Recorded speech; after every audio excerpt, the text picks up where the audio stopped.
Hello and welcome everybody to the final lecture in our series. So in the last lecture, we saw how the authority of the Russian Orthodox Church and its Synod was in a process of disintegration up until 1914. And we also saw the suppression of reform efforts, largely due to the decisions of the Tsar Nicholas II. In this final lecture, we're going to discuss, firstly, the Russian Orthodox Church's participation in the bloody and devastating conflict, the First World War. Then move on to looking at the Russian Orthodox Church's reforms after the collapse of the Romanov dynasty in February 1917. In other words, after the first Russian Revolution of 1917.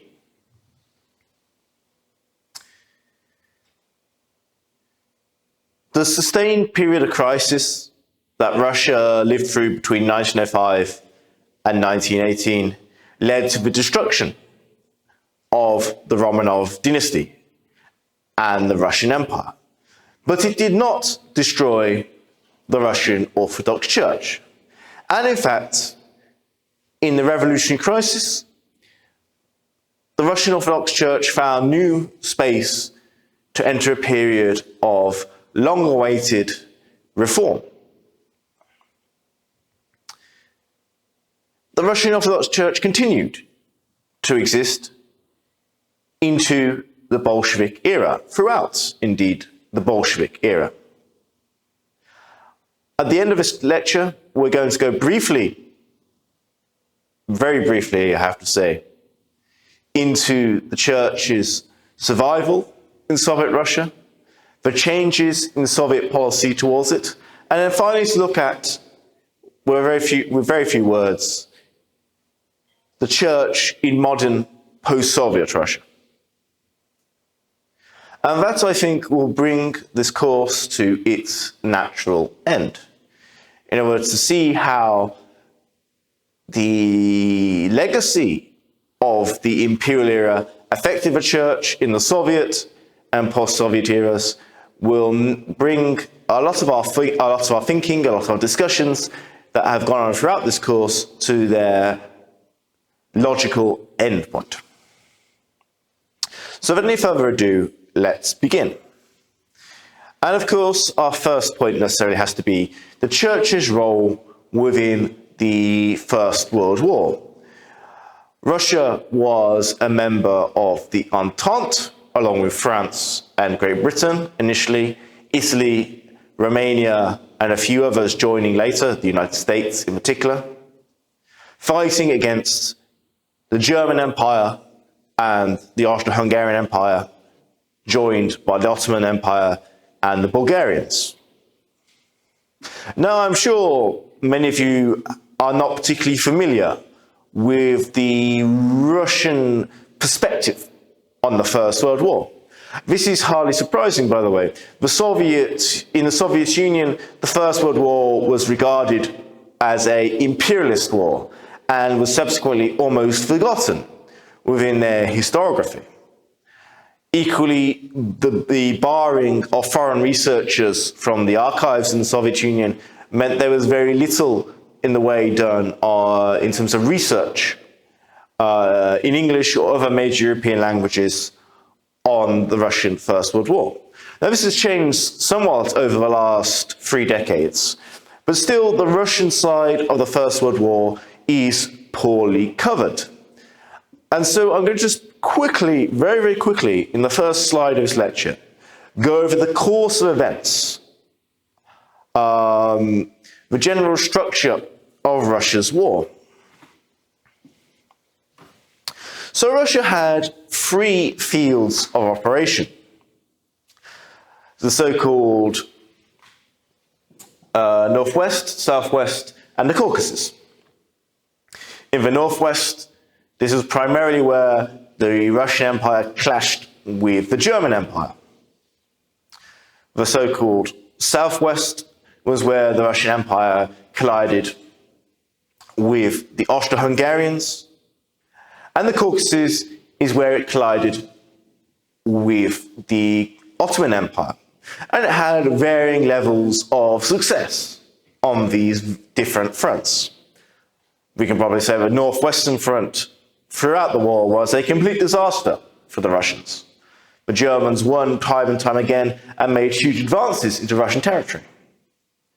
But in the southwest, against the Austro-Hungarians, and in the Caucasus, against the Ottomans, the Russians generally won their engagements, making considerable headway into enemy territory. So how did the Russian war effort go? Well, when war was declared in August 1914, or if you're using the Julian calendar that was employed in Russia in July 1914, the Russians managed to mobilize their forces extremely quickly. Surprisingly quickly, in fact. Most were taken by surprise due to the speed of the Russian mobilization. Although there were some early defeats to the Germans, the Russian army in these first months of the war was indeed spectacularly successful against the Austro-Hungarians, moving into the Austrian-Hungarian provinces of Galicia, conquering Lvov and various other places in that settlement, in that area, in that province. And through that, being able to manifest a very real threat to the Hungarian part of the Austro-Hungarian Empire.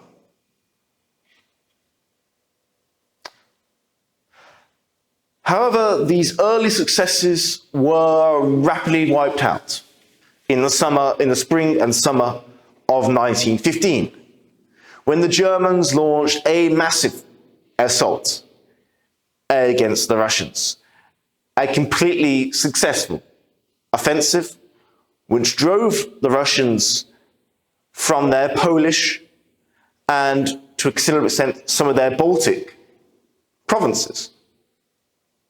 By the end of 1915, Russia had lost Kurland province, which you may remember is part of the Baltic provinces, a great deal of Livland province, and most of its Polish provinces. Russia was very much on the back foot by the end of 1915. Now, there was a revival in fortunes in 1916, largely because most of the Russian armies were put under the command of General Alexei Brusilov.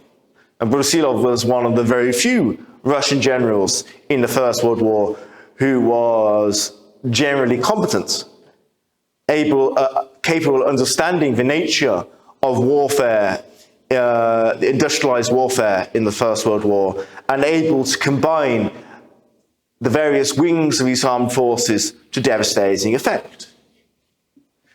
And in the famous Brusilov offensive, the Russians were once again able to threaten the Austro-Hungarian Empire with utter defeat. The Brusilov offensive ultimately only came to a stop because basically the Russian generals fighting in the north against the Germans failed in their job, and he was forced to direct his armies elsewhere. However, despite the success of his offensive, things had been going very, very badly on the home front. As we're going to talk about in a few slides' time, the Romanov dynasty had been increasingly delegitimized by the defeats of 1915. There were food shortages, strikes, leading up to the Russian Revolution of February 1917, when the Romanov dynasty was conclusively overthrown. Now, the Provisional Government, which took over from the Romanov dynasty, committed itself to continuing to fight the First World War,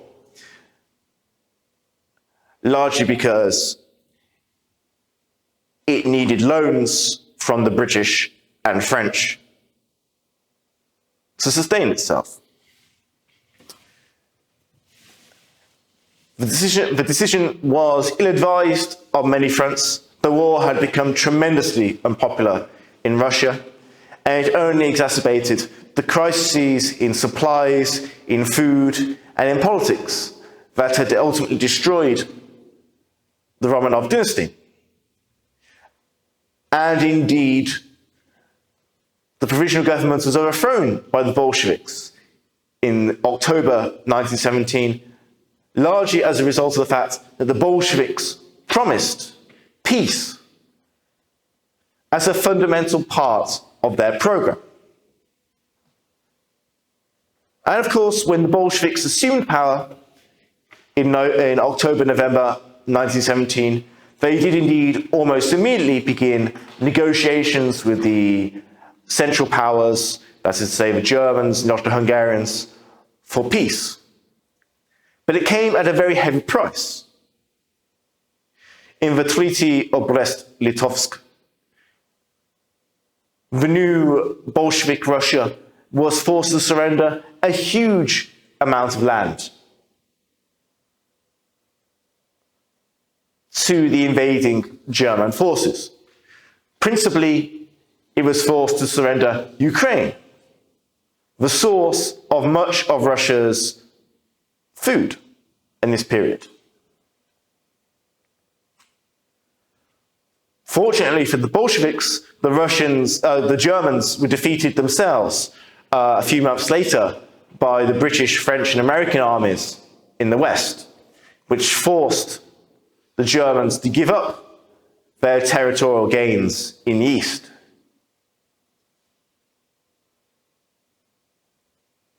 But it should be noted that this entire area, the entire area of Eastern Europe, between essentially 1918 and 1921, was a cauldron of civil war, rebellion, independence movements.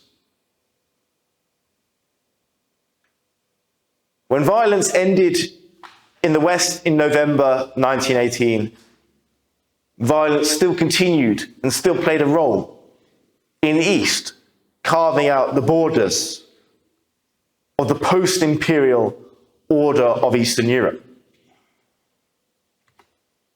I've given you a map here just to sort of give you an impression of the stages of the German advance into Russia. So you can see the front line, the territories captured after the German offensive in 1915, and then you can see essentially where the German armies ended up in 1917, 1918, before the negotiation of a Treaty of Brest-Litovsk.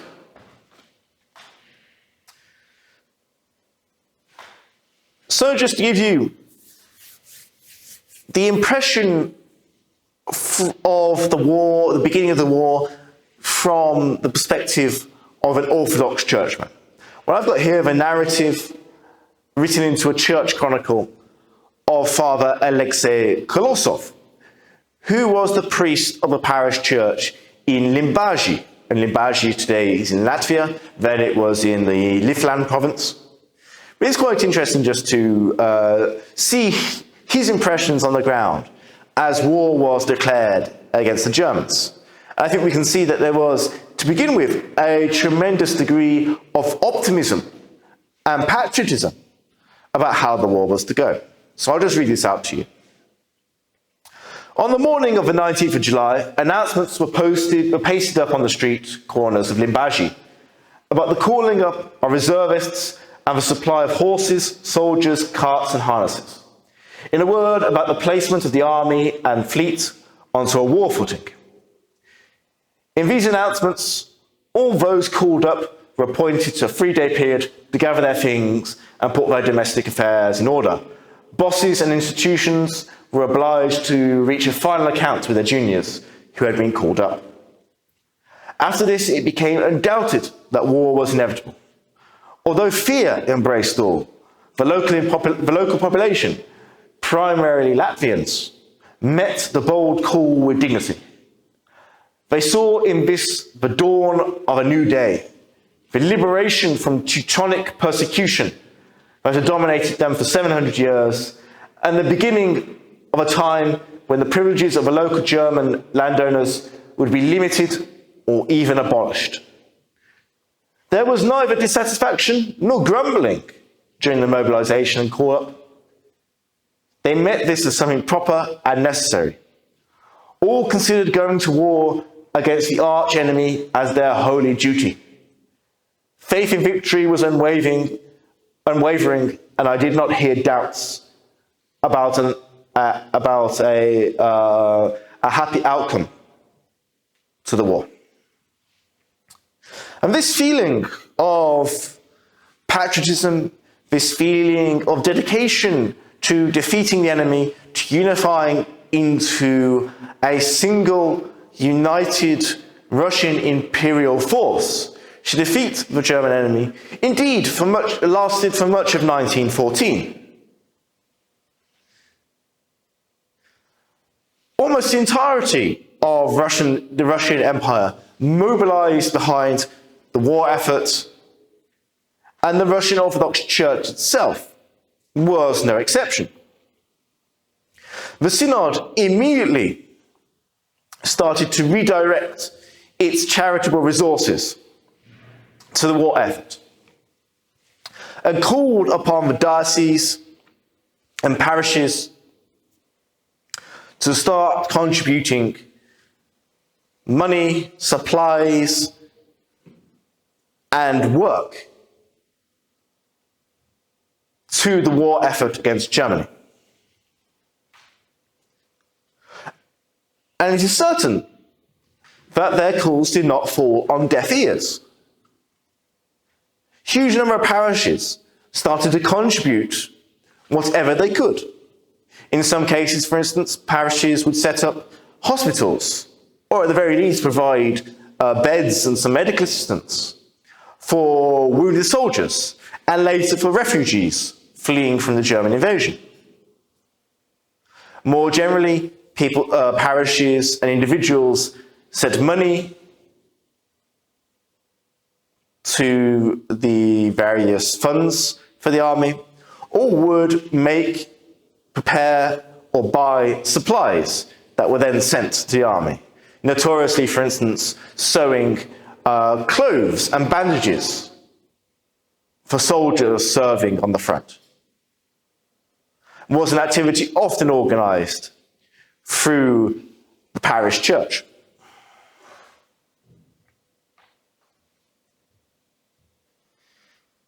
And absolutely it should be mentioned that church institutions, especially on the borderland, on the borders where the German invasion was strongest, provided supplies, help, and assistance to refugees that started to flow in to the Russian core. And of course, orthodoxy as a political ideology factors into how the war was conceptualized by Russian propagandists and therefore informed the form of propaganda. The war was often interpreted through a Slavophile lens, a lens of civilizational confrontation between Slavs on the one hand and Germans on the other. And one of the ways Russia justified its participation in the First World War was that it was fighting to liberate the Slavs, but in particular the Orthodox Slavs, from both the German Empire and from the Austro-Hungarian Empire. Now, Russian propaganda in this war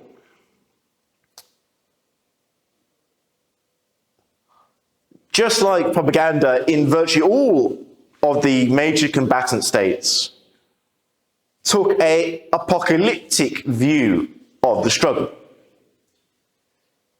They had no compunction about referring to their enemies as the devil, as Satan, the Antichrist, what have you. They had no compunction about referring to this conflict as an almost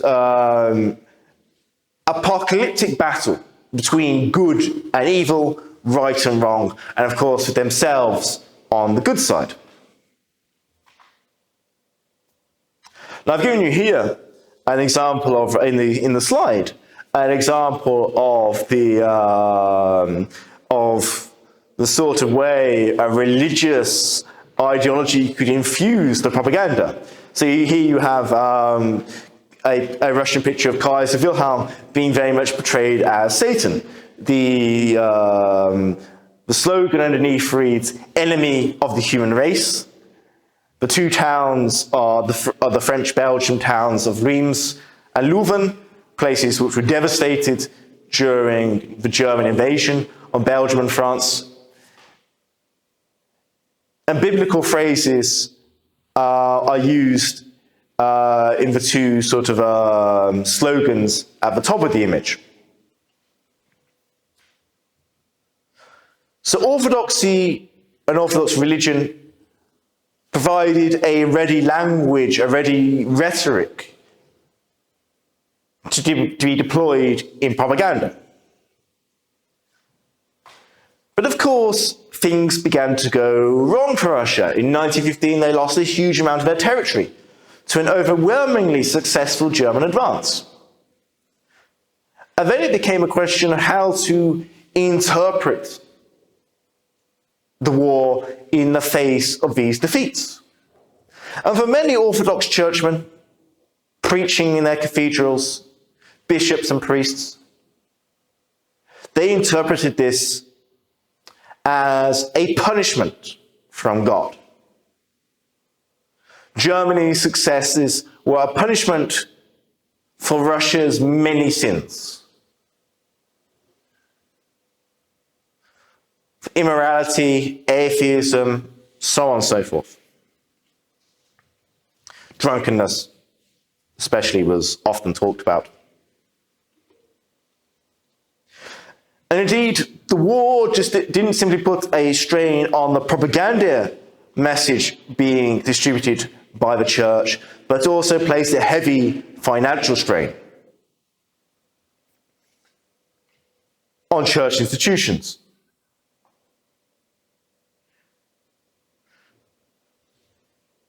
The needs of the army, the needs of the injured, the needs of the families who had lost their fathers and sons and brothers in the war rapidly became too great for the charitable resources, or indeed for the government resources of Russia to handle.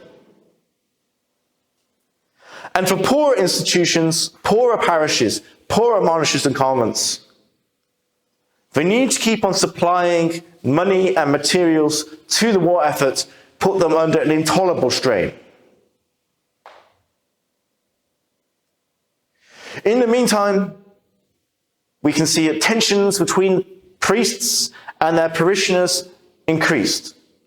The priests were happy to send the money donated by parishioners to the war effort, whereas parishioners, much more locally focused in their perspectives, were unhappy that the money they donated was not going towards their community or their church, but to a distant war that many of them neither cared about or even really understood.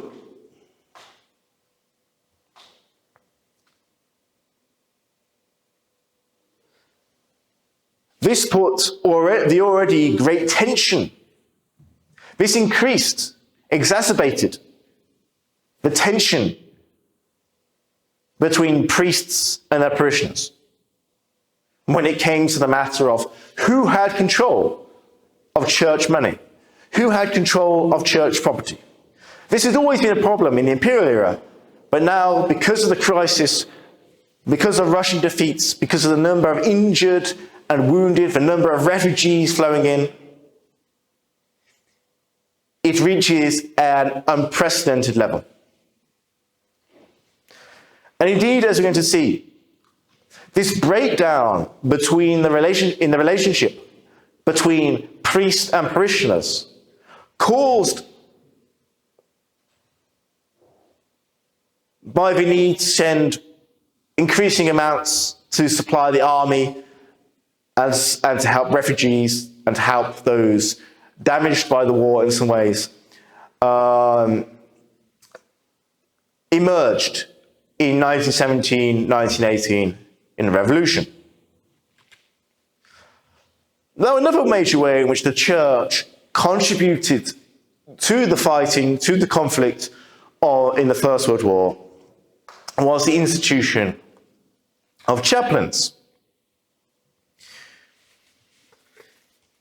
In other words, the priests sent to the front line to accompany soldiers, to provide them with the necessary sacraments, in particular, of course, the Eucharist and burial, but also to provide moral support, spiritual support, especially to the wounded, the dying in the hospitals.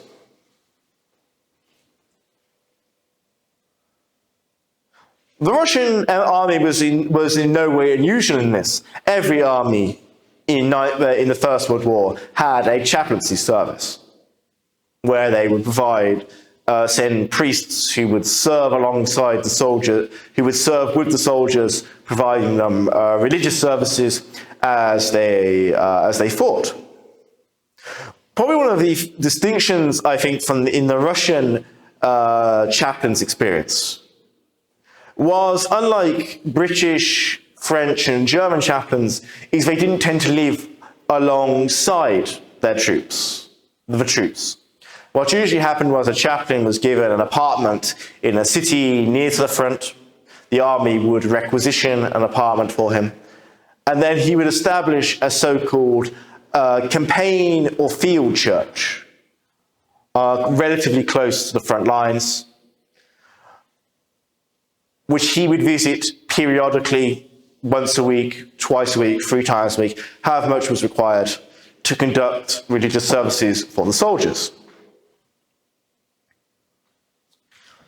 Well, of course, this meant that there was a great deal of travel involved for these priests to and from the places they were living in and the front lines.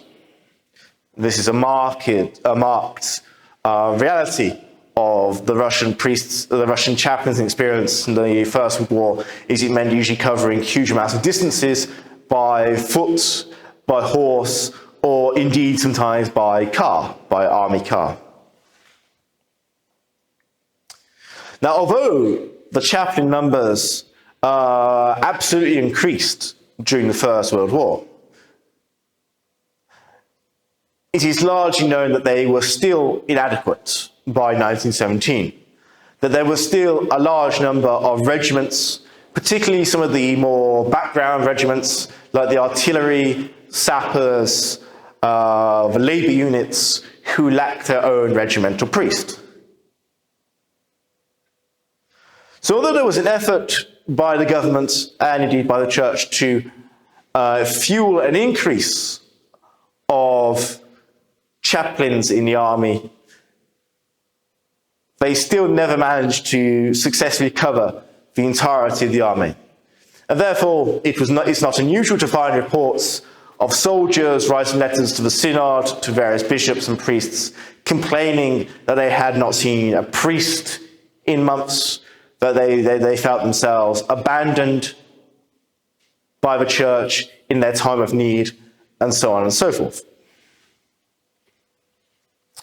Now, I'd like to give you just to read you a short extract from a letter by Father Dmitry Smirnov It should be noted Smirnov was not Orthodox, he was an old believer priest. He was actually an old believer chaplain on the front lines of the First World War. But he gives a kind of impression, I think, of the things that all of the chaplains of the Russian army encountered. So, if I may, I'll begin. Almost all the hospitals are full, not with the ill or the wounded, but with the departed. In one hospital, 20 people died in less than 2 days.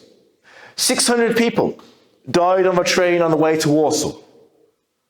All of the departed were fully conscious until the last moments of life. It is difficult for them to breathe and impossible to cough. One doctor just finished a dissection and said that the breathing organs of the deceased, the lungs and passageways, are such that it's impossible to help them, and those few of them who survive will not recover for a long time. Apparently, this poison gas is very cheap. For 7 kopecks, one can kill 270 people. Today, the 20th of May, I went to 8 hospitals, and everywhere I saw the horror of the suffering. I do not know where our government is looking. It is necessary to take all possible measures. This is very pitiful and upsetting. This is not war, but some kind of atrocity.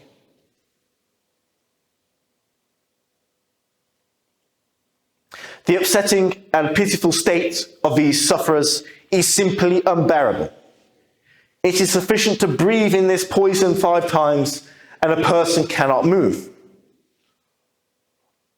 All living things near this suffocating poison died. People, horses, birds. Even all the plants died. The grass, the rye, and all the insects. Guns, bayonets, and buttons were covered in some kind of deposit. They rusted.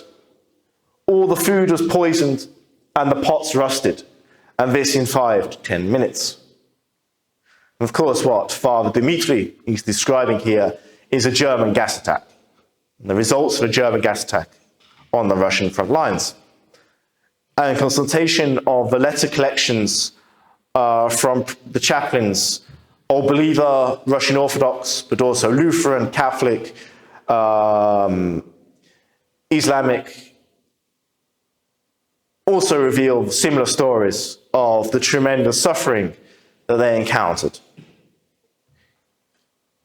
while serving the soldiers on the front lines. With all of the defeats, the shortages, the destruction of the First World War, the almost inevitable consequence was the fundamental weakening of the already fragile Romanov regime and its collapse into revolution. And as we're going to see, the Church underwent some profound changes in the revolutionary year of 1917-1918, breaking away to a large extent from the synodal order, but also exploiting and drawing upon some of the trends that we've already seen much earlier in this course. Now, I don't know how many of my students or the rest of the audience know about the Russian revolutions of 1917 to 1918. So I want to just very briefly, very quickly, give you a sort of chronological guide of what happens between the end of 1916 and the end of 1917.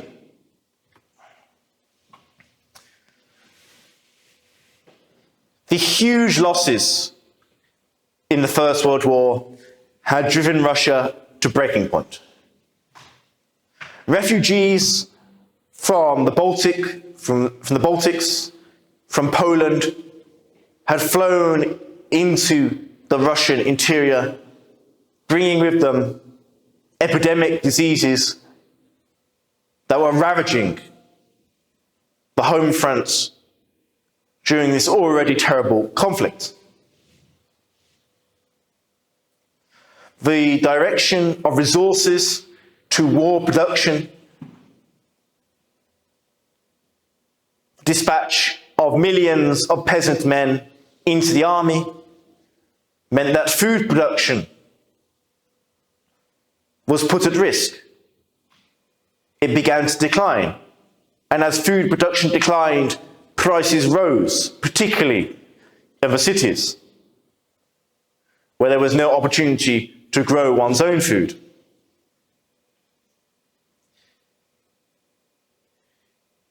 As the Russian governments struggled to financially support the conflict, support the army, inflation decimated the Russian economy, rendering the salaries earned by workers in the armaments factories almost worthless, and therefore provoking their general and widespread discontent with both the war itself and the ruling regime.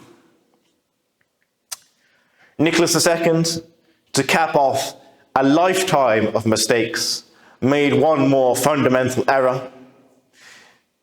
Following the defeats of the Russian army in 1915, he decided to assume personal command of the army and went to the army headquarters, where he was based from 1915 onwards. And this essentially meant that it was no longer possible for the regime to deflect the blame away from the Tsar onto generals, onto the armies. Now Nicholas II himself was widely regarded as being responsible for Russia's defeats and problems as the war progressively got worse. The imperial family suffered other problems in reputation as well. Alexandra, already widely despised in much of Russian educated society, was immediately identified as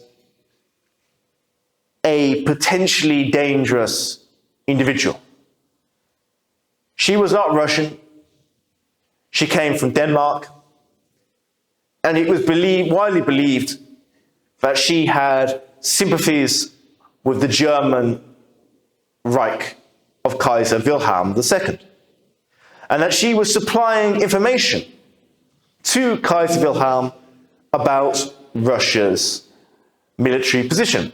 In other words, it became widely believed that Alexandra was being a spy for the Germans.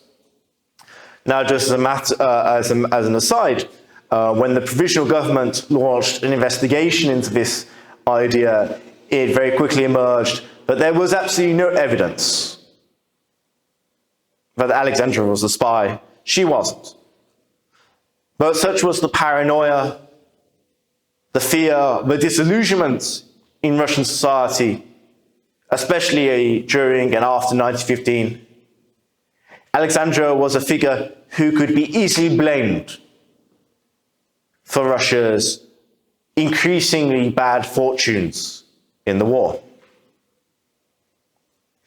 And then there was the ongoing tumor of the Rasputin problem, widely hated by the rest of Russian society, widely blamed, without basis it should be said, for Russia's ills. Hatred and anger increasingly began to be turned against the Siberian holy man. And finally, in December 1916, a group of noblemen and officers decided to do something about it and murdered Rasputin in cold blood. The murder of Rasputin essentially legitimized assassination, execution, and death as legitimate political tools, leading on to the bloody years of Russia's revolution. On the 23rd of February 1917, the working women of St. Petersburg, who had been drafted in to replace their husbands in the armament factories, went on to a general strike, protesting against the absence of food, against inflation, and against the continuation of the war. Men, often armed men, often soldiers from army garrisons, flocked to join the women marching against Nicholas II's regime. The situation escalated rapidly, and it became clear that Nicholas II and his government had lost control, not only in St. Petersburg, but across many of the major cities throughout the Russian Empire.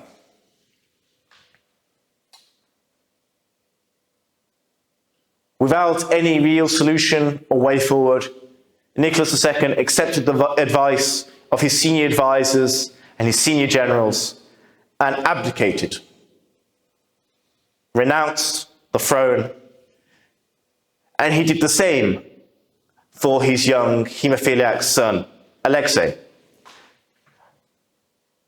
Now, this abdication didn't necessarily mark the end for the Romanov monarchy. It lasted a day longer, in fact, because the Tsar's brother was next in line, Mikhail. But Mikhail also abdicated the moment he was presented with the offer of ruling Russia, which meant the Russian monarchy, the Romanov house, had finally collapsed, and had been finally collapsed after 3 centuries of rule. In the chaos, 2 new authorities emerged. One was the Provisional Government. In other words, the government that would lead Russia until a constitutional assembly could be called, which would, it was hoped, provide Russia with its new form of government. This was mostly backed by liberals, by conservative reformers in Russia. And then there were the Soviets, that is to say, council. The Russian word Soviet means council. These emerged as a result of self-organization among the working classes in St. Petersburg, Moscow, and in other industrialized cities, and they rapidly arose in the countryside as well.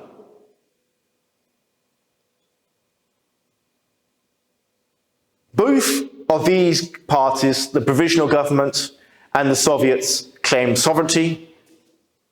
Both were capable of wielding armed force to support their measures.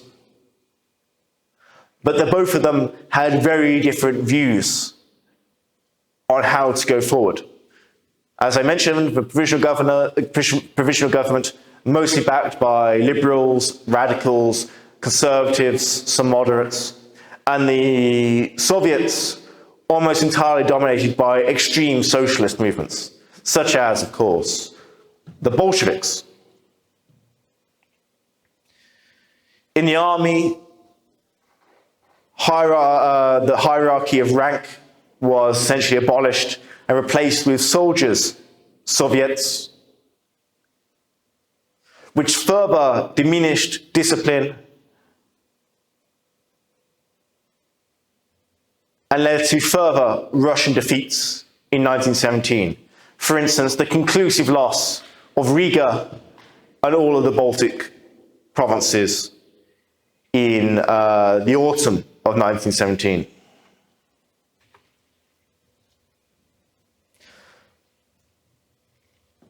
For a while, the Provisional Government and the Soviets existed in an uneasy alliance. But the Provisional Government made a fundamental mistake, which was to support the continuation of the war against the Germans. It did so largely under British and French pressure, the British and French were threatening the withdrawal of financial support from the Provisional Government, which would have left it to deal with the huge economic crisis then emerging in Russia by itself. Now, as we said, the idea of supporting the war, continuing the war, was widely held across the post-revolutionary Russian political spectrum, apart from by one party, the Bolsheviks. The Bolsheviks utterly rejected the idea of continuing the war. Their slogan, their revolutionary slogan, was peace, bread, and land. And because of this slogan, because of this promise, they rapidly turned from a very small, marginal extremist group into one of the biggest players on the political scene. Lenin was shipped back into Russia by the Germans in 1917, who hoped that he would cause chaos. In the short term, they were right. In the long term, they were quite wrong. But in the short term, they were right.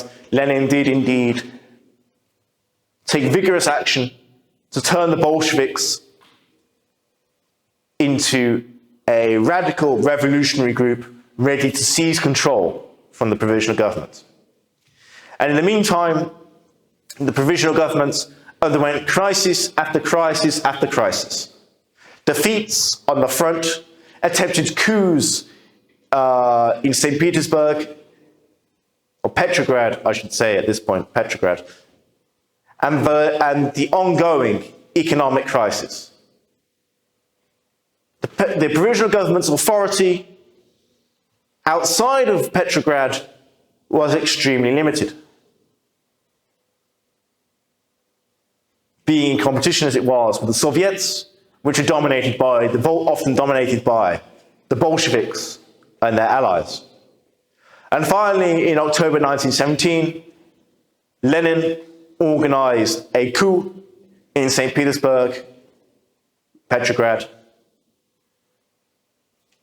cutting off the Provisional Government, the leadership of the Provisional Government from the rest of Russia, arresting them, and declaring a new Bolshevik order in Russia.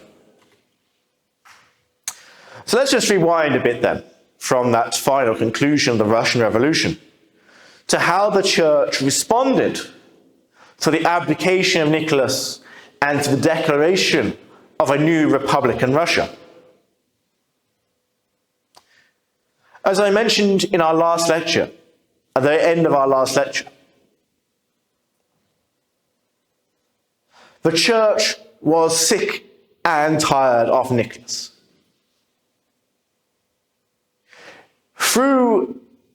With Grigory Rasputin and the humiliations that Nicholas had visited on the Church,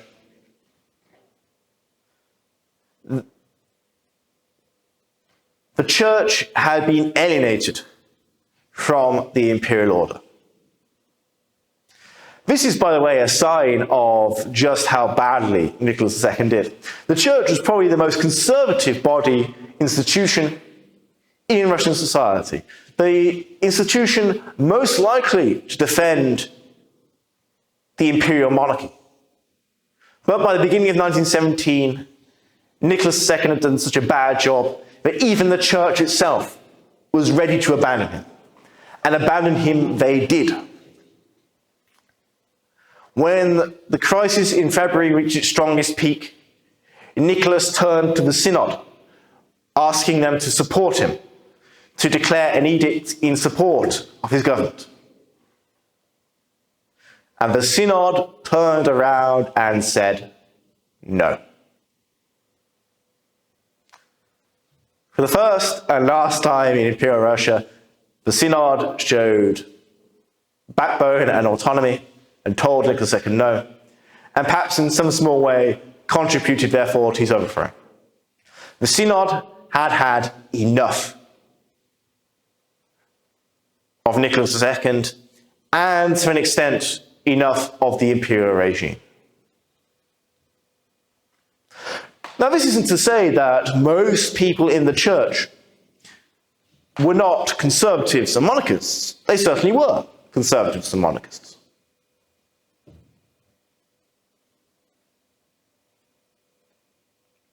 But even among these groups, the acceptance of a new order was remarkably swift. Within a month of the abdication and the establishment of the Provisional Government, most bishops had changed their services and declared loyalty to the Provisional Government.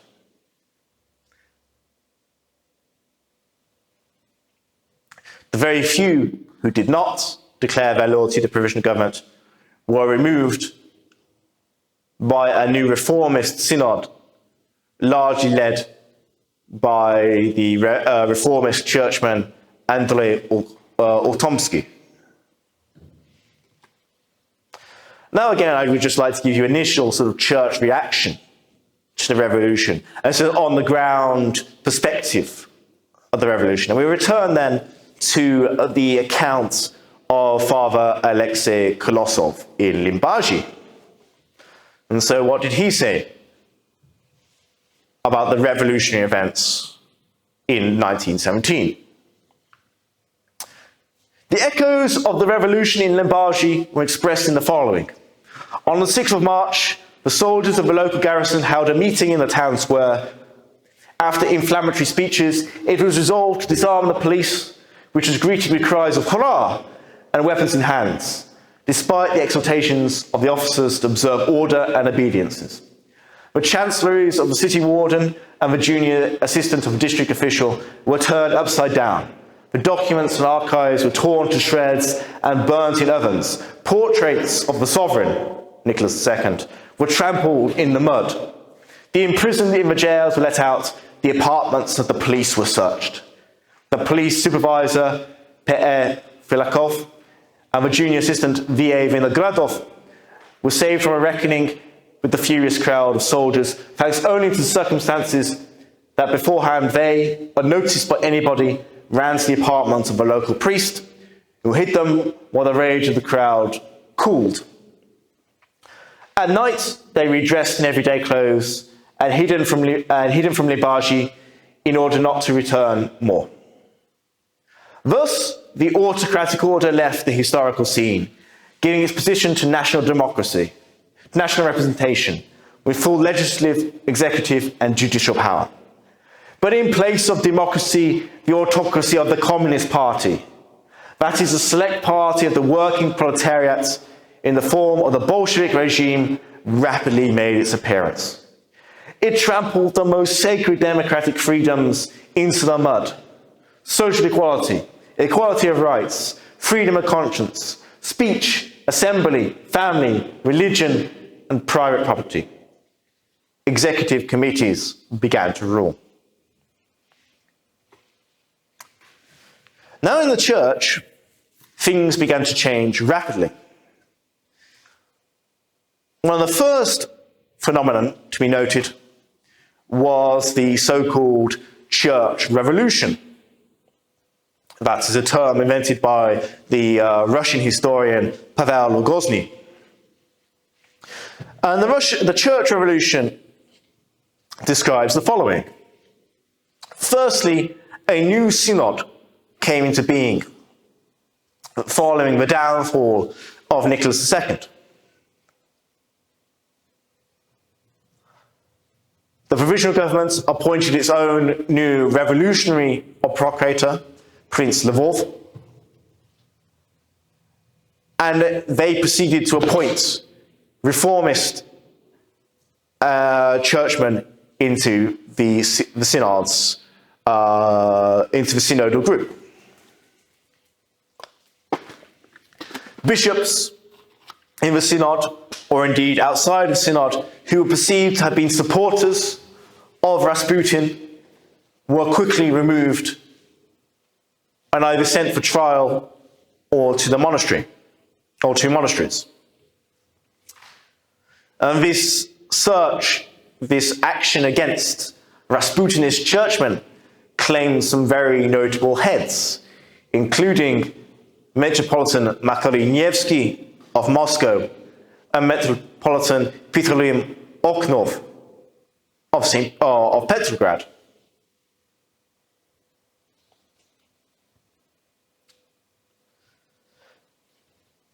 Beyond Petrograd, however, it was clear that the Synod's authority was disintegrating.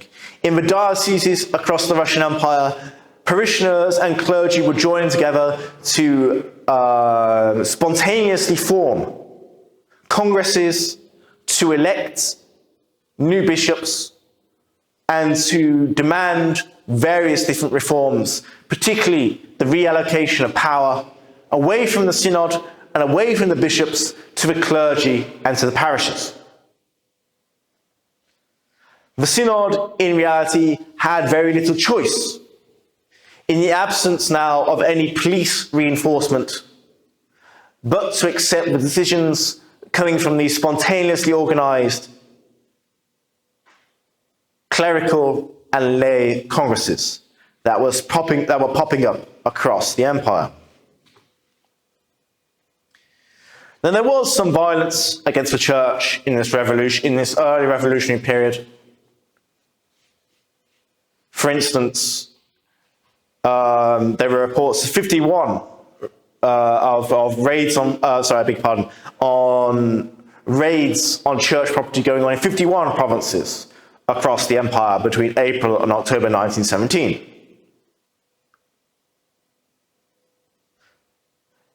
But for the most part, violence at this point was still not being directed against the church.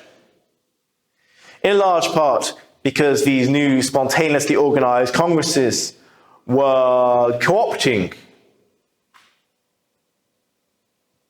reformers and radicals into the cause of changing the church order. Now, how did the church respond to the replacement of its former imperial master with a new secular provisional government?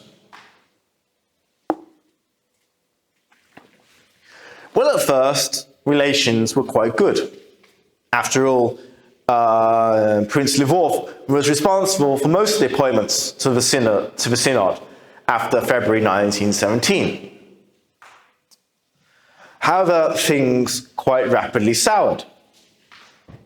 In July 1917, the Provisional Government did what the Romanovs had never been able to do and declared freedom of conscience to be a right of every Russian citizen. And here we see the extent to which the new Synod was reformist, because it opposed this movement. The Synod still was not willing to accept the idea of a secular Russian state, which would not be partial or would not favor the Russian Orthodox Church when compared to the other groups of the empire. And it was particularly opposed to freedom of conscience when, as a necessary consequence, the Provisional Government declared that all schooling in the Russian Empire would be secularized. In other words, the Provisional Government was ready to seize the church's schooling systems and take them under its own wing.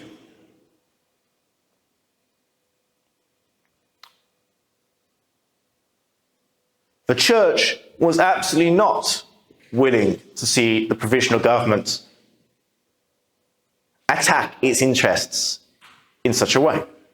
However, just as the authority of the Synod was weak, the authority of the Provisional Government was weak. And in reality, this kind of seizure of church schools was on paper only. It didn't happen until much later with the arrival of the Bolsheviks. But the biggest thing that the end of the Romanov regime meant for the church was that now it had the opportunity to reform. You remember in the previous lecture, there had been all these discussions, all these preparations for a local council of the Russian Orthodox Church. That's to say, a discussionary body that would have the necessary authority to undertake wide-scale reforms of the Russian Orthodox Church. They'd been blocked in 1907-1908 by Nicholas II, who refused to convoke a council. But in 1917, finally, there was no longer a Tsar. And as such, the Church wasted little time in organising and convening this local church council. Now, I've given you the data here, how many people attended and so on and so forth. It lasted for just over a year, although in reality, the fact of the matter is, most of the business had finished by May 1918, largely because the Civil War began and it became impossible for people to attend the sessions, and indeed for the sessions to continue as fighting went on in Moscow. The new diocesan congresses had come about as a consequence of the disintegration of synodal authorities, elected candidates to go to the council. At least on paper, the members of the council, the membership of the council seems quite innovative. It was half churchmen and half laity. However, we should remember that in practice, the reality was the bishops largely kept stringent control over the sessions of the council, and that they had, and that generally speaking, the peasants and so on and so forth elected to go to the council did not feel themselves confident enough to speak up in the name or against or for church reform, particularly when the other speakers in the council were highly educated bishops, theologians, professors with a wide-ranging grasp on the theological issues. So while all of these individuals, all of the members of the council had the right to vote, the body still was really under the control, to a large extent, of the episcopate of the Russian Orthodox Church. Now, the most fundamental decision that the new council made was the final restoration of the patriarchate. As we remember, Peter the Great in the year 1700 had abolished the patriarchate and replaced it in 1721 with the Holy Synod. The election of a new patriarch marked the final end of the synodal period of Russian Orthodox Church history. Now again, the same debates, the same conflicts that have been playing out between the end of the 19th century and 1914 recurred in the halls of the council. What powers should the patriarch have? Should he be the supreme head of a church? Or should he simply be a head and a chairman of the local council of the Russian Orthodox Church? There was no real unity on this question. To a certain extent, until the Bolsheviks seized control in October 1917, most of the discussion had favoured the idea of a relatively weak patriarch. But the Bolshevik seizure of control in October 1917 changed the opinions of the council. They now believed that the church needed a strong, single head who could lead it in the fight, in the oncoming fights against the Bolshevik government. And so it was when the patriarchate was recreated, they did indeed decide to give the position a large number of powers, making it a very powerful position within the church. But who was to be the new patriarch? Well, there were initially three candidates. There was Antoni Chrapowicki, who I mentioned in the last lecture, Tikhon Belavin, and Arseny Stadnitsky. Yes, Stadnitsky. Antoni was the favorite. He had been an extremely prominent and noticeable bishop for the past 20 years. He was well regarded at the time. Arseny Stadnitsky was a nobody really considered him. And then there was Tikhon. Tikhon had spent the large part of his early career, he had not been in Russia. He had actually been the Russian Orthodox Church's representative in the United States. But Tikhon had qualities that Antoni did not. Tikhon was a conciliatory figure, someone who could negotiate, debate, and make compromises between the various wings of the church. And that is why Tikhon, rather than Antoni, ultimately won. Antoni was judged to be too divisive a figure, too confrontational, too controversial. They opted instead for Tikhon because Tikhon was someone who was known to be able to make compromises in favor of unity and united action.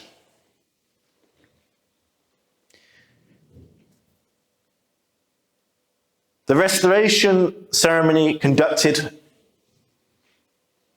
at the end of 1917 occurred in a Moscow which only days before had been the site of violent street battles between various revolutionary groups.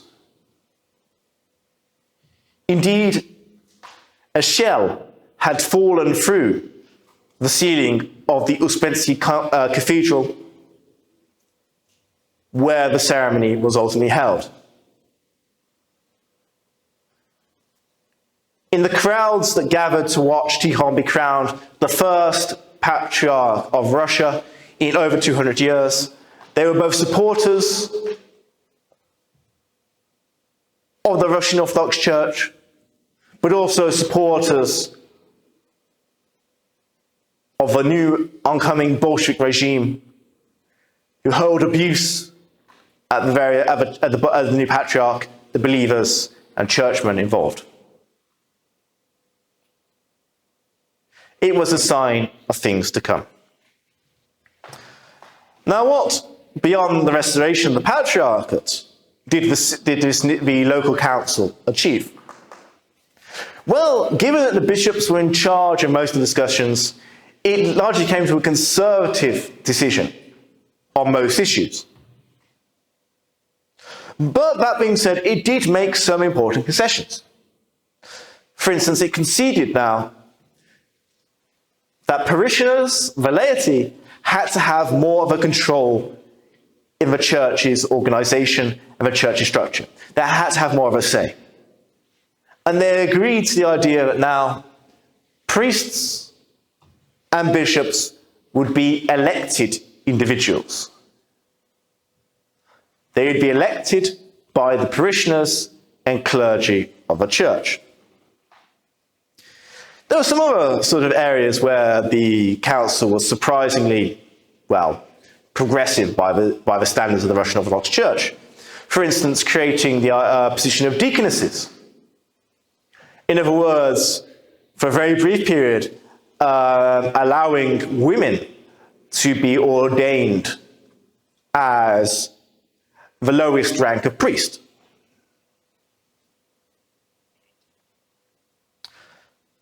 However, the fact of the matter was that as the civil war came closer to Moscow, as delegates fled from the council, and as an emergency situation overtook the government of the church, the resolutions of the council meant less and less and less.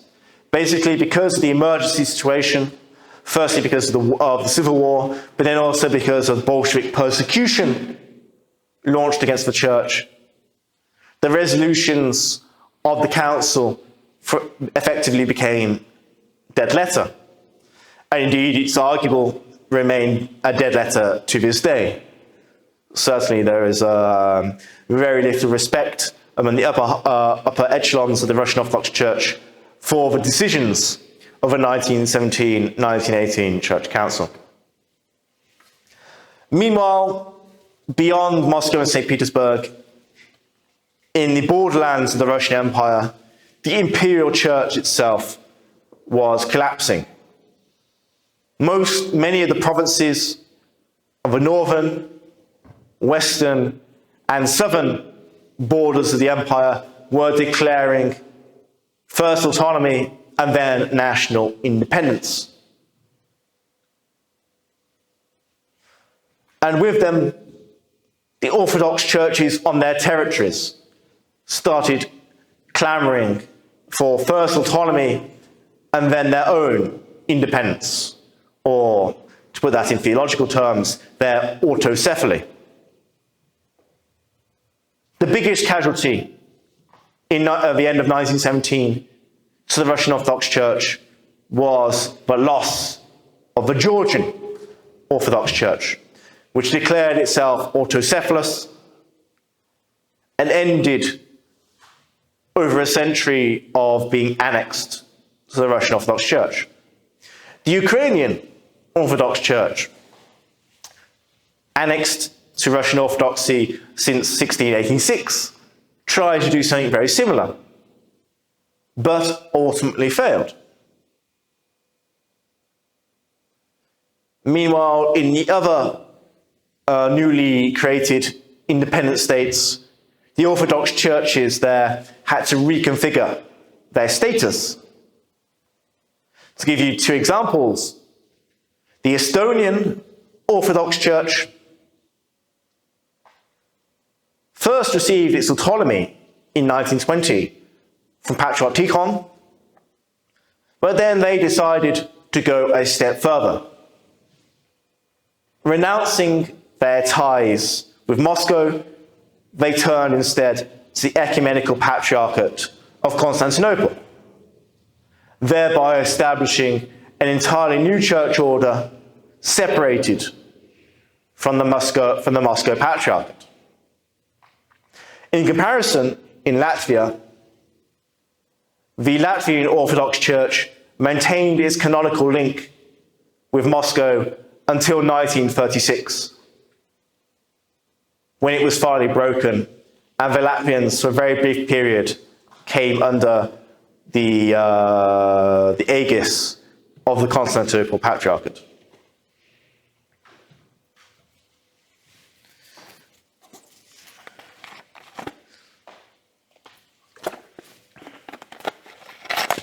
Now, although the council had come to rather conservative decisions, we shouldn't assume that the liberal and radical dimensions of the church reform movement had faded away.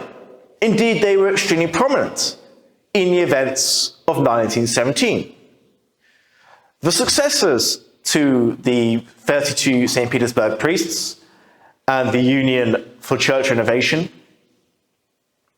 came about in March 1917 as the Union of Democratic Clergy and Laity.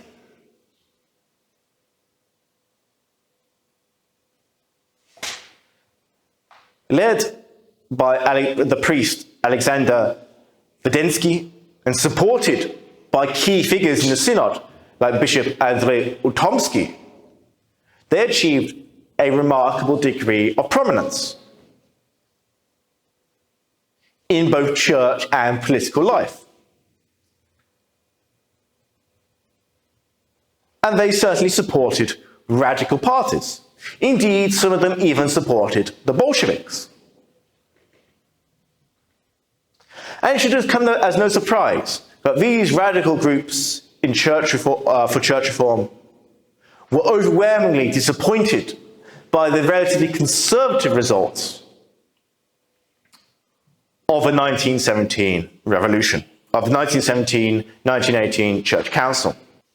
So now the Church had regained a patriarch, had to a certain extent reformed its internal order,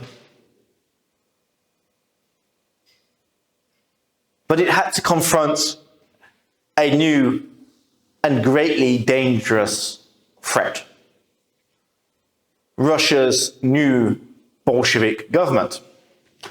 Let's talk a little bit about the Bolsheviks and their approach to religion.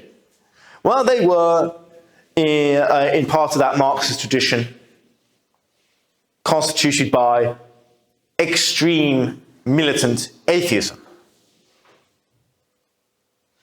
They believed that religion would not simply fall down by itself, but indeed had to be pushed out of existence. That it was a block on the road to socialist proletarian utopia. However, Lenin and his new government were nothing if not pragmatists. They realized that a frontal assault on the church would be hugely problematic. Their authority after the revolution, and indeed deep into the 1920s, was inherently weak. They were a new order, a new government, with very little in the way of long-term legitimacy.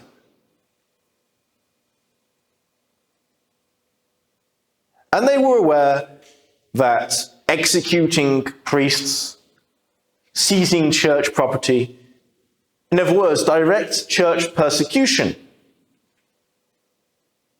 could have a very real, could generate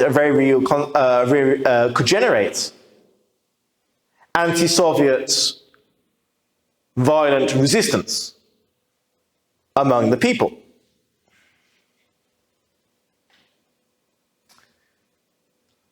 Between this ideological commitment to militant atheism and this more pragmatic stance of allowing the church to an extent to exist out of fear of generating revolt and violent opposition, the Bolshevik government never managed to find a consistent course. Between 1917 and 1921, moving between direct persecution of a church and a degree of limited, extremely limited toleration of the church.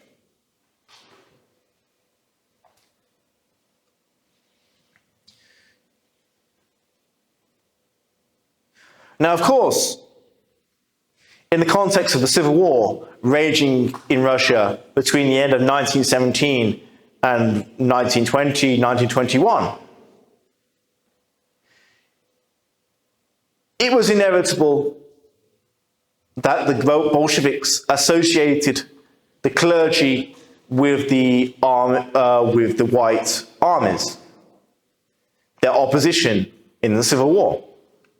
And indeed, this association was not unfounded. A great many churchmen, particularly very prominent bishops, did either flee to the white armies or supported them from abroad. And as a consequence, in the midst of the violence that overtook the vast majority of Russia, numerous priests, bishops, and other religious individuals were killed for presumed anti-Bolshevik sympathies. Now, the first action from the church came in the wake of a Soviet law that essentially abolished the legal position of the church. On the 30th of November 1917, the Bolshevik government nationalized all property and declared that the church no longer constituted a legal person, i.e., it no longer had the right to buy, sell, or own property. As a consequence, a couple of months later, Patriarch Tikhon declared anathema against all enemies of the church. He was quite careful, by the way, not to specify the Bolsheviks. But most people could read between the lines and understood that Tikhon was declaring anathema, essentially a holy curse, against the Bolsheviks.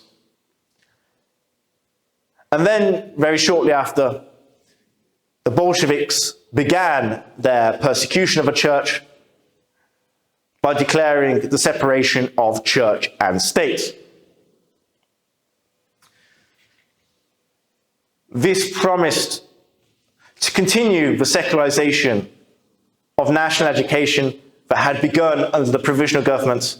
In other words, they promised to seize the church's educational system and turn it into government property. While the Provisional Government had lacked the authority to push through this reform, the Bolsheviks were ultimately able to make it stick, with the essential fact that the church lost its schooling system and increasingly began to lose control over its own property, which was transferred to various other individuals and groups whom the Bolsheviks wished to support. Property seizure became normal from 1918 to 1921.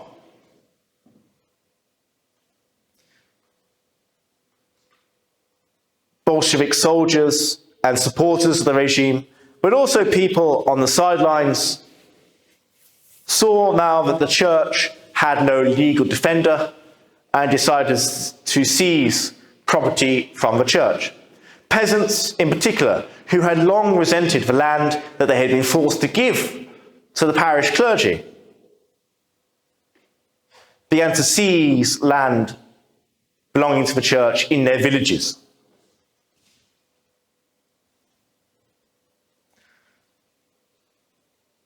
But again, just to note, the Bolshevik government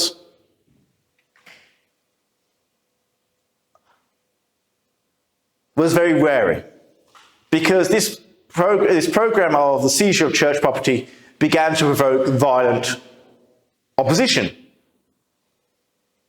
from those who supported the church and who remained fervent Orthodox believers. One of the most notorious attempts to seize a major church landmark was when the Bolsheviks tried to grab the St. Alexander Nevsky monastery complex in Petrograd.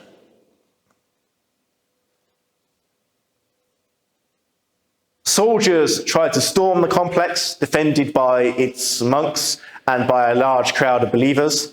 A monk was killed in the violence. The seizure was unsuccessful, and it generated one of the largest anti-Bolshevik marches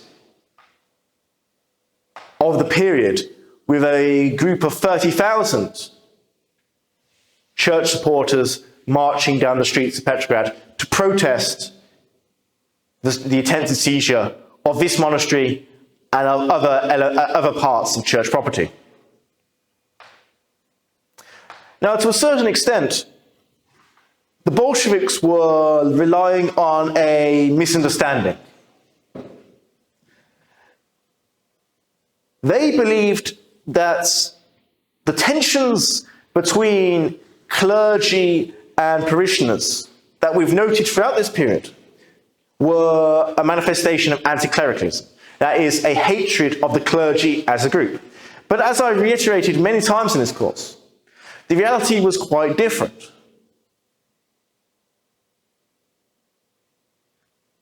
The peasants had problems, certainly, with giving land to the priests, with paying the priests, with bargaining and negotiating with the priests. They resented the lack of control over their churches. But they did not, as a consequence of that, believe that the church or the priest were unnecessary parts of their community. Churches and priests had been, in fact, central parts of their communities. The church was a manifestation of that community, built with community money. And when the Bolsheviks launched property campaigns of property seizure against those churches, well, many peasants, and indeed people in the cities as well, perceived this not as an assault on the church, on the Russian Orthodox Church, but as an assault on their church, on their parish church. And so, unsurprisingly, react with discontent at best, with violent opposition at worst. And the Bolsheviks knew that their power was fragile and weak in Russia at this point. They could not risk mass opposition rising against them. And so they began to step back from the campaign of property seizure. One new approach was a propaganda approach. The Bolsheviks wanted to show that the Orthodox Church had been a fraudster, a liar, taking money from people while selling false superstition and false beliefs.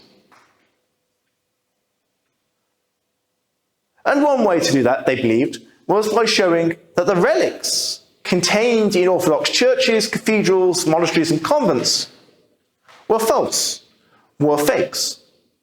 Or even if they were not fakes, the bodies had decomposed, contrary to the peasant belief that the body of a saint would remain pristine after death. And so the Bolsheviks began to break into monasteries and convents and churches and cathedrals in very public, very orchestrated ceremonies where they would open the coffins of treasured saints in order to show the crowds that either there was no body there or the body had decomposed after death.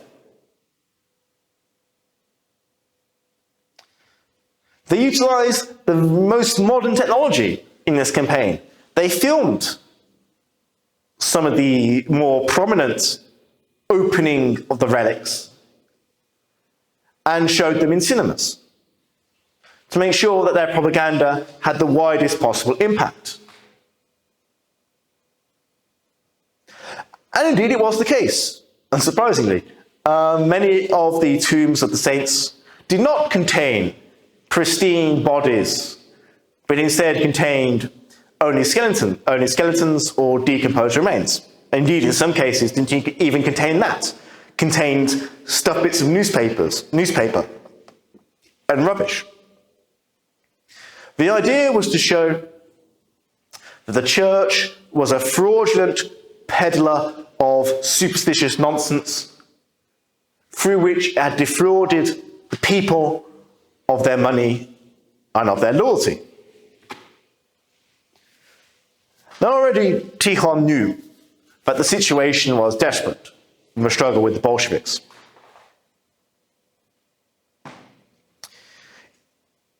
In the beginning of 1918, he set up an arrangement that would allow the church to be governed after either his imprisonment or execution. So in other words, Tikhon set up a safeguard that would allow the church to continue receiving leadership, even if he was imprisoned, exiled, or executed.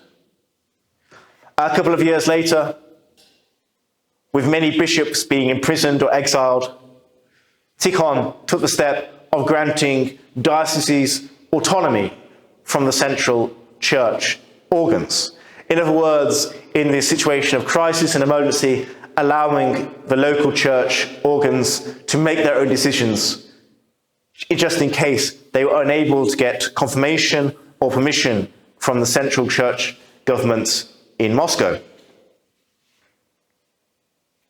And indeed, the deaths of the leadership and the rank and file clergy in the church were rapidly increasing in the Civil War years and in the 1920s.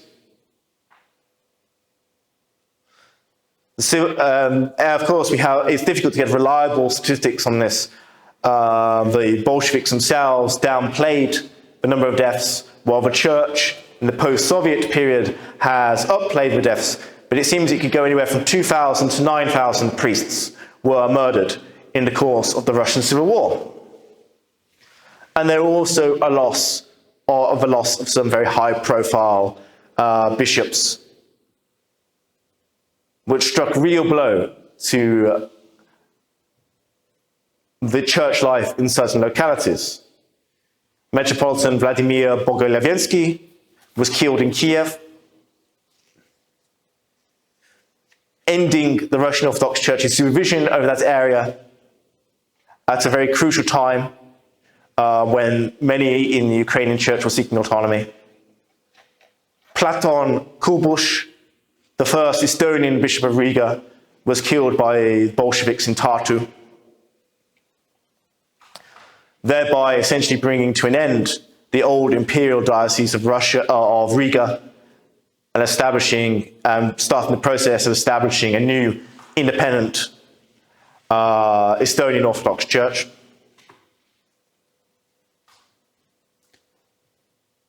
A new confrontation between the Soviet state and the Orthodox Church came at the end of the war in 1921. Russia was devastated. It had now been fighting wars since 1914. It had lost millions upon millions of citizens and soldiers. Huge swathes of its western territories had been the scenes of prolonged fighting. The economy, in many respects, no longer existed. The cities were starving, the countryside was starving, and there was a massive famine across much of Russia in 1921 and 1922 as a consequence of the devastation unleashed by the wars. 23 million people were starving. Initially, there was some cooperation between the church and the new Soviet state about using church property and finances to help these starving peasants and workers throughout the empire. The church had begun to make voluntary contributions.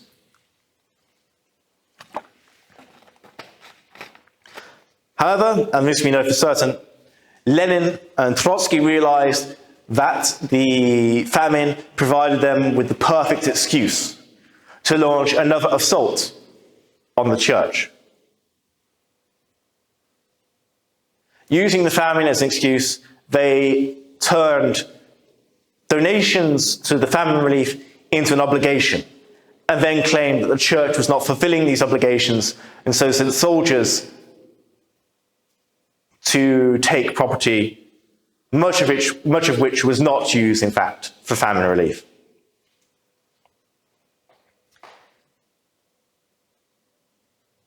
This again provoked widespread violence.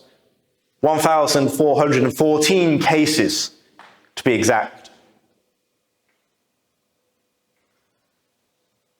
The Bolsheviks executed 44 churchmen for having resisted this new wave of property seizure, including very prominently the Metropolitan of Petrograd, Veniamin Kazansky. Now, initially, Patriarch Tikhon was largely left alone by the Bolsheviks. They didn't want to turn him into a martyr for the Orthodox faith. However, increasingly, they began to put him under pressure. He was placed into house arrest between August and November 1920. And then in 1922, in 1923, Patriarch Tikhon declared anathema, that is to say, a sacred ban against anybody who supported the Bolshevik campaign of property seizures in the church. As a consequence of this ban, Tikhon was arrested and put onto public trial. He was allowed out of the trial only after a promise was extracted from him that he would no longer openly oppose the new Soviet government. And indeed, Tikhon released a statement to the believers of the Orthodox Church stating essentially that they could expect no change in governments, and that since the Soviets were the legitimate governments of Russia, the Church owed them support. Now, apart from propaganda campaigns like the seizure of the relics, like the exposure of the relics, or seizure of church property, or the execution of clergy who were deemed to have been resisting, the Soviet government, the Soviet communists, had one other trick up their sleeve to break the church, and that was to split it internally. Now remember, we discussed the radicals of the church reform movement, the ones who had been dissatisfied by the overall conservative results of a local church council. Well, following Tikhon's arrest in 1922, both Lenin and Trotsky essentially tried to create a rival Orthodox Church, manned by the radicals who had been left discontented by the conservatism of the church. This was dubbed then, and still is dubbed now, by the Russian Orthodox Church as the Renovationist heresy. And this new Orthodox Church, this Renovationist Orthodox Church,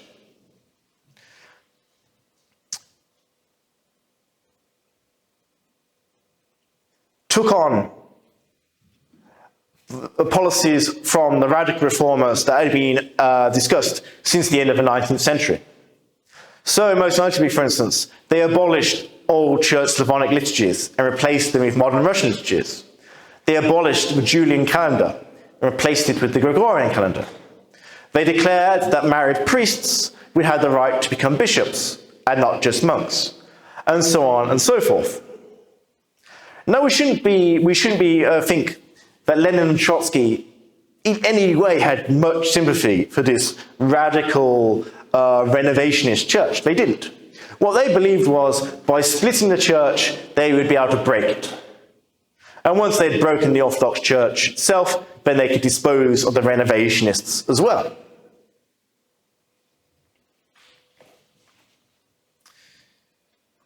After a prolonged struggle lasting most of the 1920s, the patriarchal church of Tikhon emerged triumphant in this split, but only largely because the Bolsheviks stopped backing the renovationists. They no longer believed that sponsoring this church split was in their best interests. And that was because following Patriarch Tikhon's death in 1924, the church had been taken over by a new figure, Sergei Stragorodsky. Sergei Stragorodsky had become the locum tenens of the patriarch. In other words, he was the deputy of the patriarch. There couldn't be a new patriarch because a new local Orthodox local council had to be called to elect him, and the Soviet government would not allow the convention of a local church. So Bishop Sergei essentially stepped in and filled the role of leader of the church, largely because, as we said, the other candidates who had been named in Tikhon's will and testament were either in exile or in prison. And in 1927, Sergei was confronted with a very ugly choice. Support the Soviet government, declare loyalty to the Soviet government, or face increased persecution. Many said then, and some still say today, that Sergei should have chosen martyrdom for the church. But it was better to live by your principles than by compromise. But Sergei believed that compromise would allow the church to survive, even if in a diminished form. And he believed that the survival of the church came before all else. So in 1927, he issued a statement promising cooperation with the Soviet government and telling Soviet citizens to be loyal in all cases to the Soviet Union. A large number of people in the church did not accept Sergei's decision and broke away, forming yet another schism in the church to complement the Renovationist schism.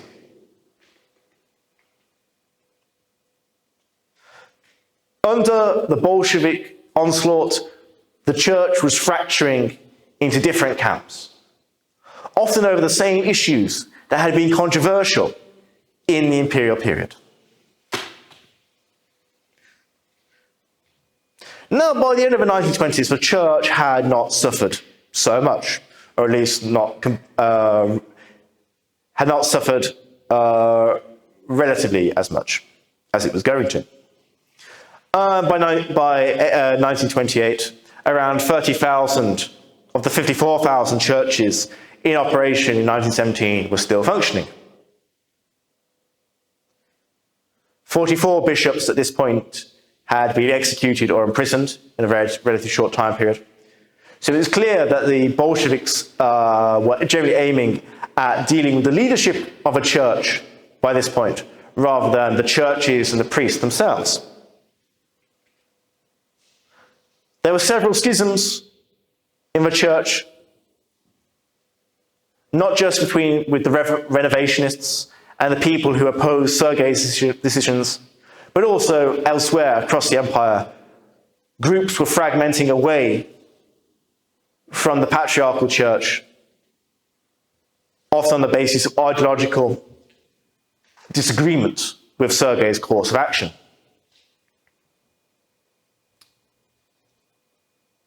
To a not inconsiderable extent, the church, if we define the church as the hierarchy and its administration, the episcopal hierarchy and its administration, was very near death in 1928.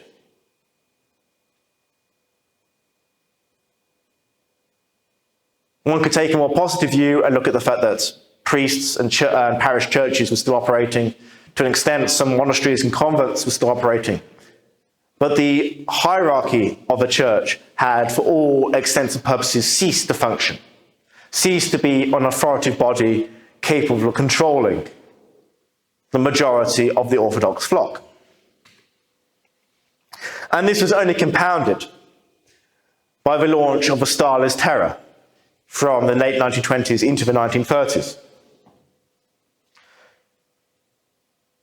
The church was one of the many victims of Stalin's monstrous rampage throughout Soviet society. By 1940, the beginning of the Second World War for Russia, only 950 churches continued to operate on the territory of the Soviet Union. There are only just over 6,000 priests, compared to 66,000 in 1917. 50 bishops had been imprisoned, 50 bishops were imprisoned or executed alone in 1937. The remaining monasteries and convents were liquidated. By the beginning of the Second World War, there were only three or four bishops of the Russian Orthodox Church who were still free and still operating. Nonetheless, however, and much to Stalin's fury, when he conducted a census of the Russian population, of the Soviet population in 1937, despite all of this effort pumped into the anti-religious campaigns since 1917, still 42% of Russians were willing to declare on the census that they considered themselves as Orthodox believers.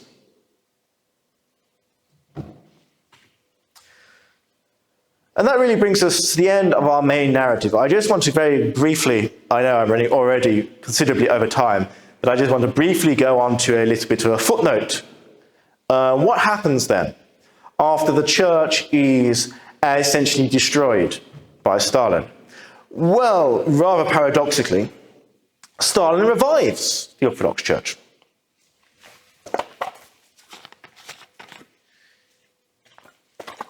In the Second World War, Stalin realized that he needed the Orthodox Church, firstly as a foreign policy instrument for realizing relationships with the Orthodox churches in the countries that the Soviet army was going through after pushing the Germans out of the Soviet Union. So, for instance, places like Bulgaria and Romania, the Orthodox Church could be a useful diplomatic tool. Secondly, he realized that he was pressured by the other allies, the British and the Americans, because they had to sell the alliance to their publics, and they wanted to try and show that some kind of freedom of religion was allowed in the Soviet Union. And thirdly, there was the realization that the Nazis, to a certain extent, had reopened Orthodox parishes in Ukraine, in the territories that they had occupied in Ukraine, and that there was a need for a greater degree of Orthodox control over these parishes. And what Stalin did was, in a strange way, was to revive a certain element of the synodal system.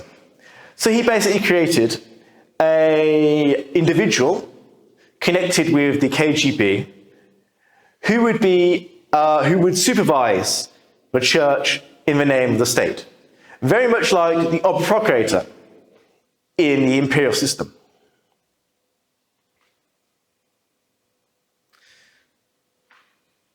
In order to restore the church to any kind of operating function, of course,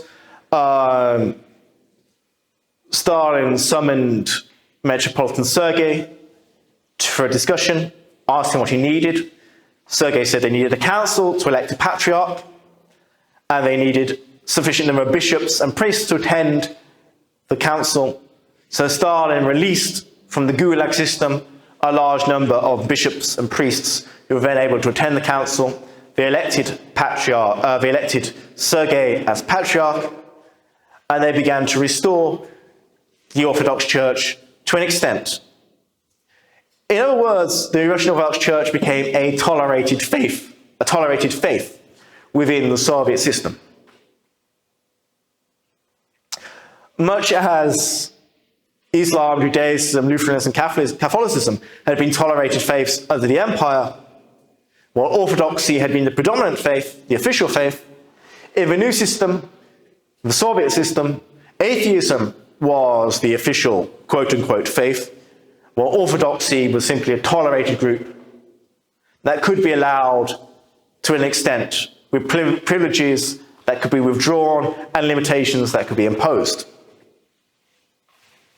So there was a general rebuilding of the system of the church. From the 940 churches open in 1940, just under 2 decades later, the church had again 17,500 churches.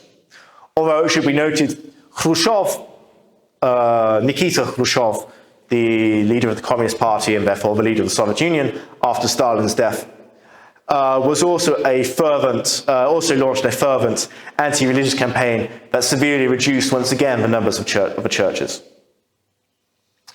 The biggest consequence, of course, was even though these churches were reopening, they were attended by very few believers.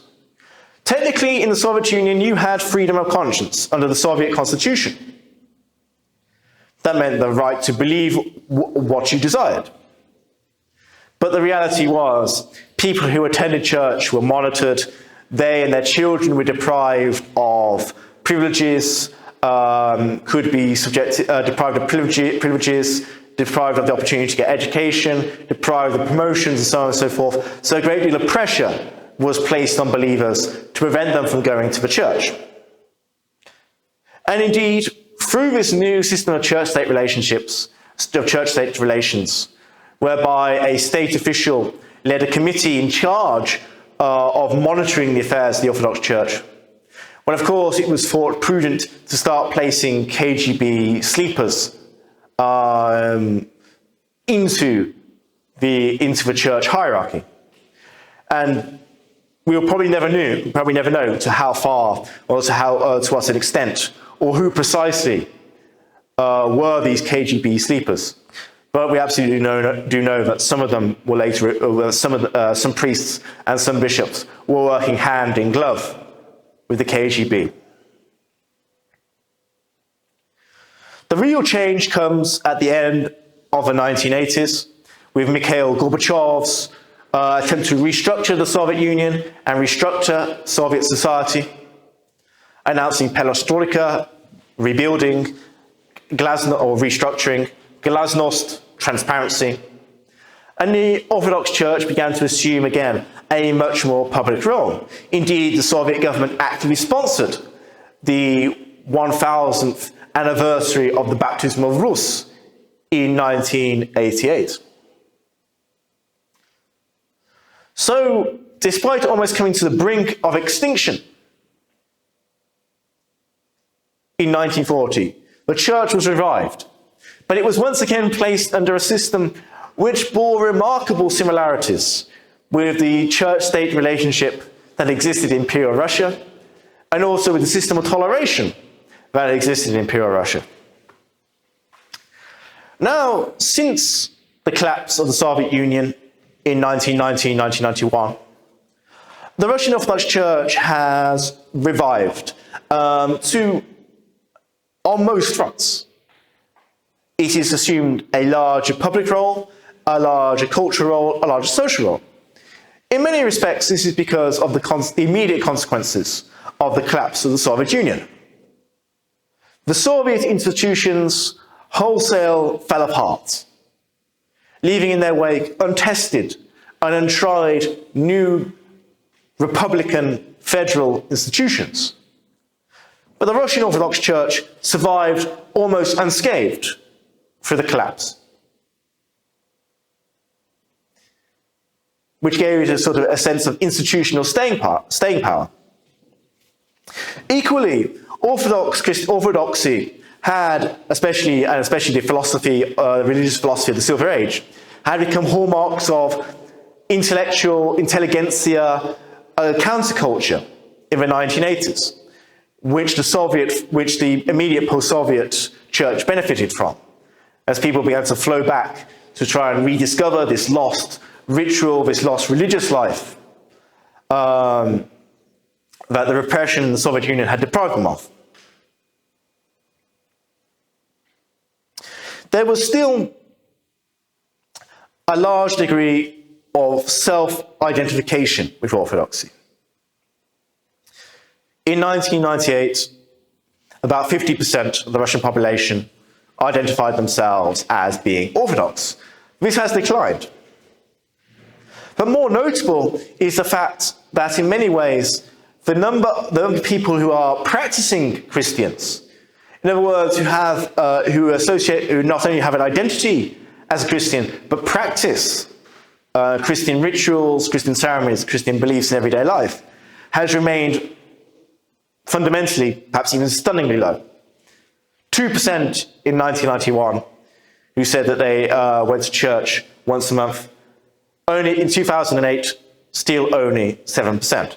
And the Russian Orthodox Church today is largely preoccupied with the concerns that the Russian people have become de-Christianized, have lost religion, have become atheistic, amoral, losing touch with their roots, and so on and so forth, and has launched a number of campaigns to try and counteract this.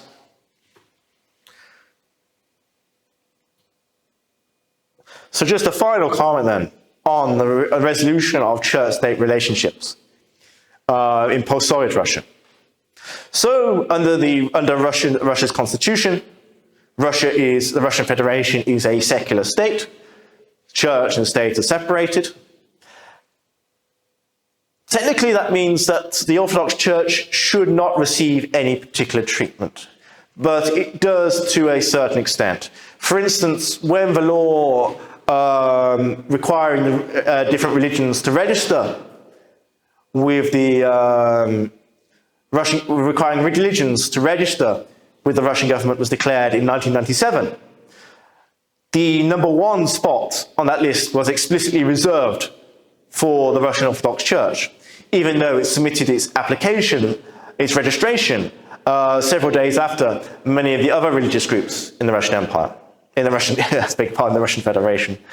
So there is a degree of sponsorship, which the church believes is justified and which various state and cultural figures think is justified, largely because of the historical significance of the Orthodox Church and the fact that, at least nominally, most of the Russian population identifies themselves with Orthodoxy, or the majority of the Russian population identifies with Orthodoxy. And there is very clear, very visible symbolic links being made between the President Vladimir Putin and the Patriarch Kirill, often appearing together, and especially with President Putin very visibly attending church ceremonies, especially such as Easter and various liturgies. A great deal of the property lost under the Soviet persecution has been restored to the church, but not all of it. And there are still ongoing court battles and cases going on about how much to restore, whether it should be restored. And this is an issue of contention in many local communities who have had generations growing up with the former church property owned by various community social groups for various purposes. This has been a very, very brief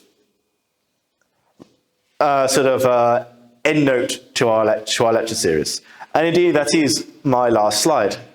So I'd like to end today by really thanking you all for sticking through all 15, 16 lectures of this course. For my students in particular, I hope it's been fruitful, interesting, useful, and engaging.